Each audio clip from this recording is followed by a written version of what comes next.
D Shravan BRS MLC उम्मीदवार। BRS के सरबराह के चंद्रशेखर राव ने एमएलसी उम्मीदवार के तौर पर सीनियर कायद डॉक्टर डी श्रावण के नाम का ऐलान किया। इन्होंने नॉमिनेशन के अदखल के लिए वर्किंग प्रेसिडेंट केटीआर को हिदायत दी। श्रावण आज नॉमिनेशन दाखिल करेंगे। एमएलए कोटा के 5 नशस्तों के इंतखाब में बीआरएस ने वाहिद नशस्त से मुकाबले का फैसला किया। कांग्रेस 3 और सीपीआई की 1 उम्मीदवार खड़े होंगी।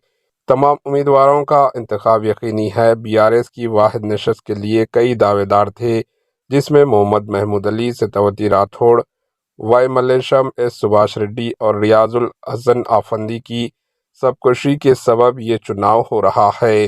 Bureau report, H news.